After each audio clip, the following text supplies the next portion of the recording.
Hello, quick correction. I say that I leave the money room with 5,700 points when in actuality I leave with 3,800 points. I realize my mistake and correct it, but I just wanted to let you know. Thanks. Hello and welcome to the Broken Lobo Gaming channel. Today's video is going to focus on a strategy that I use in squats in order to rack up points. It's a helpful strategy if you're looking to unlock a couple of trophies. I won't spoil them for anybody who's watching this video who doesn't know what I'm talking about. But essentially, in general, this is just a very helpful way for you to rack up points on this level in particular. I have specific strategies for each room and each encounter, and a rough estimate of the points that you should have. Essentially, if you follow the strategy in this video, by the end of the chapter, you should have anywhere between 6,000 and 7,000 points, which is very helpful, obviously, in terms of you quickly unlocking skills, and then also helping you on your road to the platinum as well. The next frame will also show my loadout. Essentially, I've unlocked weapon proficiency, durability, and then also focus regain on avoid.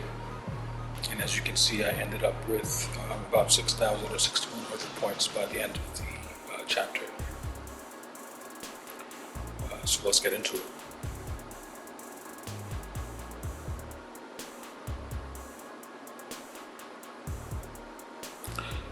So this first part of the video, just want to make sure that you taunt the guys and get your attack multiplier up to 5x. Make sure you take both of them out. If you do, by the end of that, you should have 150 level points. From here, what I like to do is very quickly take these guys out. Obviously, it's pick your poison however you decide to do it. But with at least the first couple of guys in the stairwell, I like to quickly stun them and throw them off the balcony. But I've realized that there's also a glitch where, for whatever reason, these guys end up being worth more when you do that.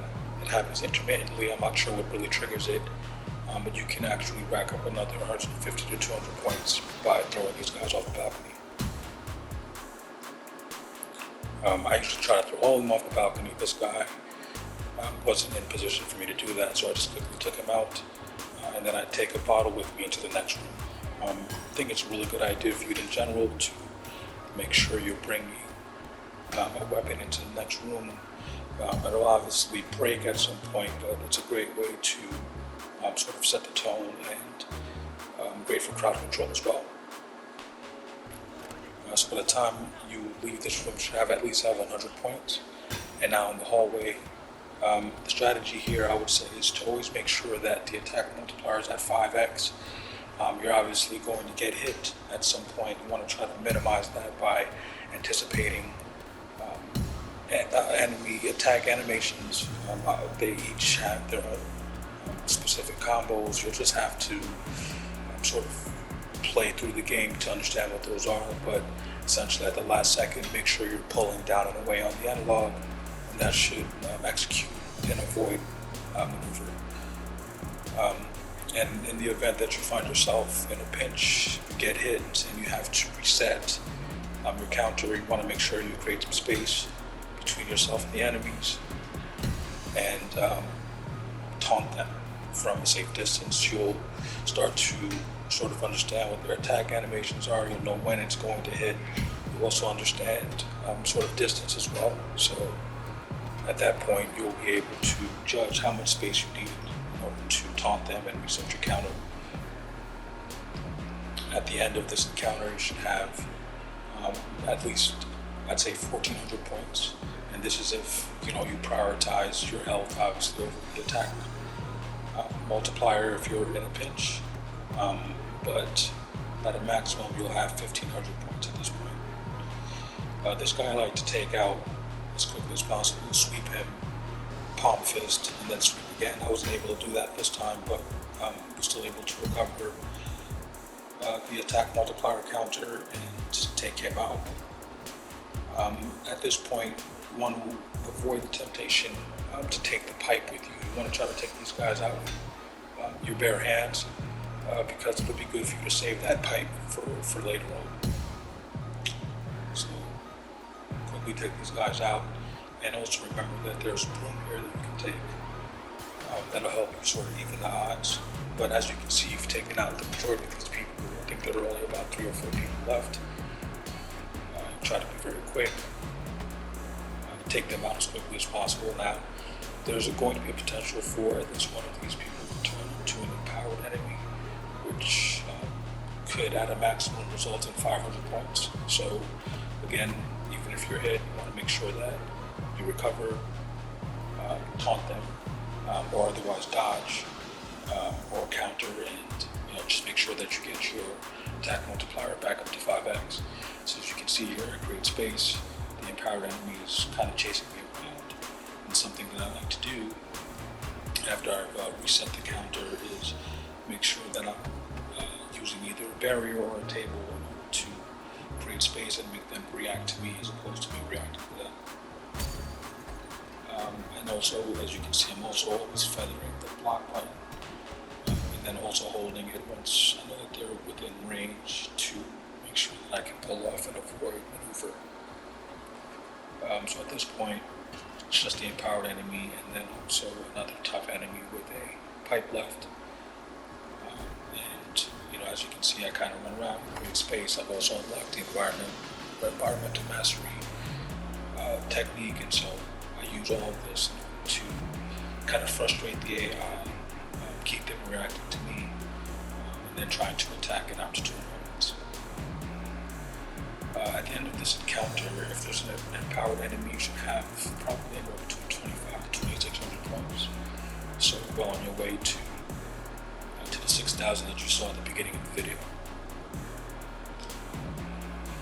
I find it helpful to sweep the leg of the tougher enemies, ground pound, and then as they rise, make sure that I'm already doing the animation for palm fist so that I can create space, hopefully knock them into a wall and stack them. So at this point, I'm looking for the pipe that I thought was in the first room, but because these guys chased me around, one of them picked them up, brought it out here, so I eventually realized that, pick it up, and I go to the first checkpoint. So here, the first skill that I unlock is weapon durability. I value that. I want to make sure that the weapons will last for as long as possible.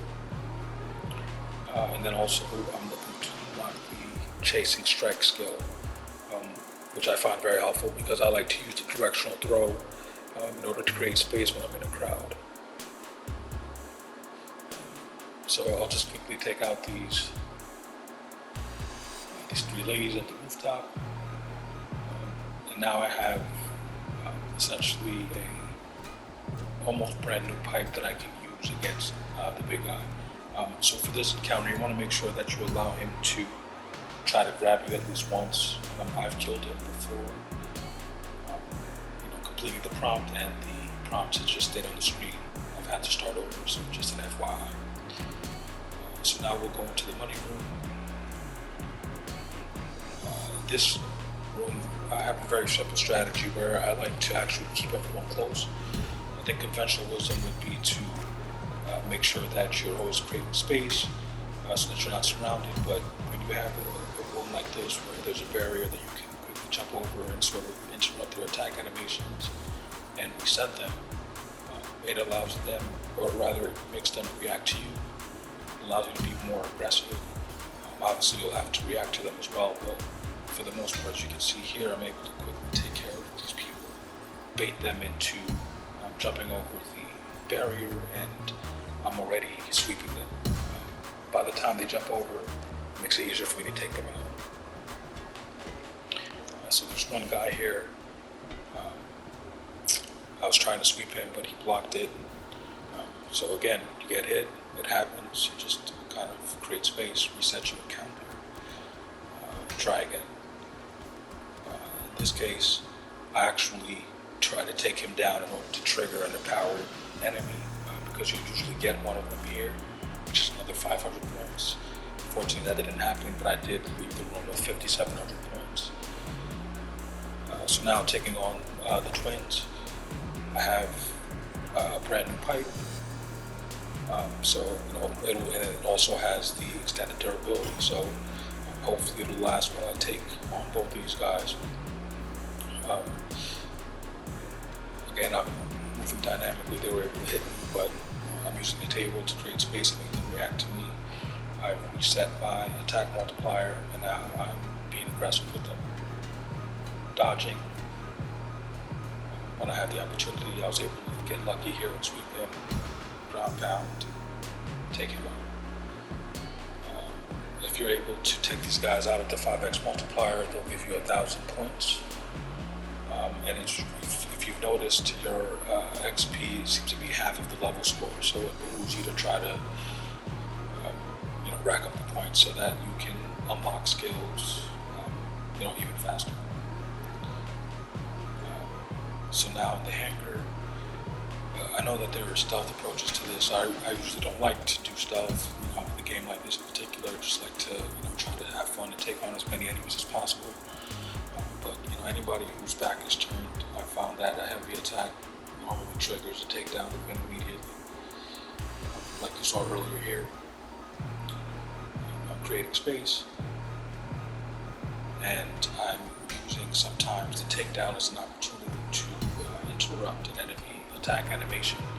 But you'll also notice in this section that I'm also dodging right because the enemies are going to be staggered for at least, maybe 2 or 3 seconds. So that gives you time to react to somebody else trying to hit you before performing the takedown.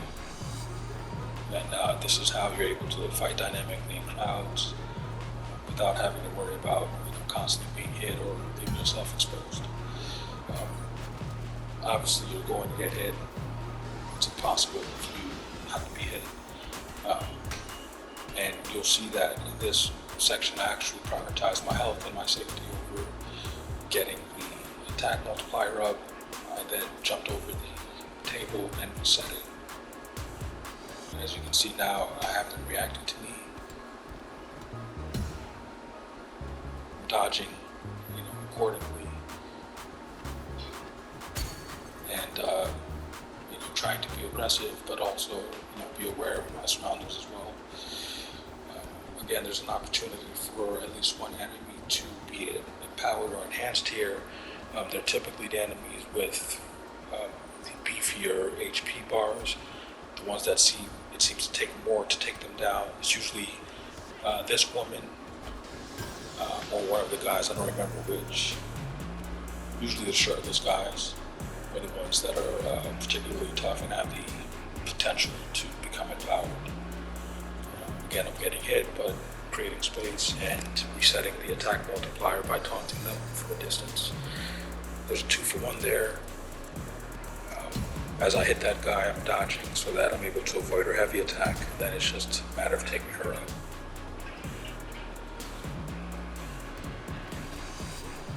At the end of this,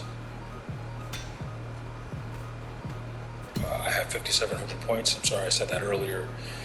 I had 3,800 points after leaving the money room, 5,700 points after leaving the hangar, with the potential to have at least 6,200 points if there's an enhanced enemy and you're able to take them out at the 5x multiplier. Here, I like to take out the person to the left and then throw whatever's in my hand at the big guy, but because I was trying to preserve the pipe, I'm trying to take out the person to the right first, and I paid for it. But again, create distance, pick up the stick because I want to save the pipe for Fajar, bait him into trying to grab me, heavy attack, light attack, heavy, stagger him, he's done. Now I have 6,000 points, and this is, enough for you to, pop a couple of trophies that are important from that perspective.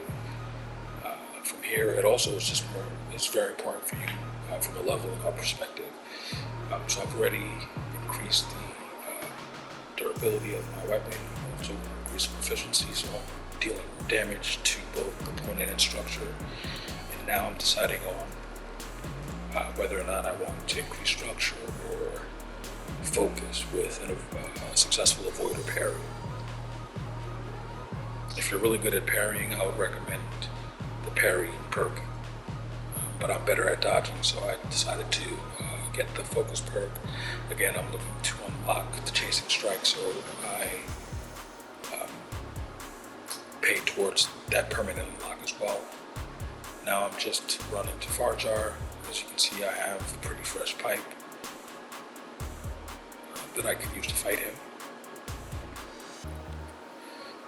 This fight actually goes pretty well. I'm able to kill him without taking a death, and I popped the kill nil trophy. As you can see, I'm controlling the fight from the beginning. Because I have that pipe, it allows for me to attack from distance, sort of preempt a lot of his combos, but I'm constantly having to dodge and evade. The evade button I'm not pressing as often, obviously, as dodge, because I want to try to remain close to him and take advantage of opportunities to counter.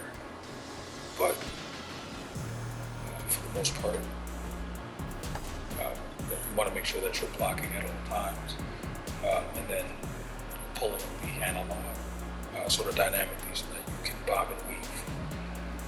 He has a flurry of punches, and then sort of a capoeira kick spin, and then in his second phase, or I'd say maybe like 1.5 phase, where we're still here in the greenhouse, he'll then introduce a side kick that is unblockable, but you can't avoid it. Well, not to say that it's unblockable, but it can really mess with your structure, as you can see. So when that happens, the key is to remain aggressive, constantly blocking, look for an opportunity to parry.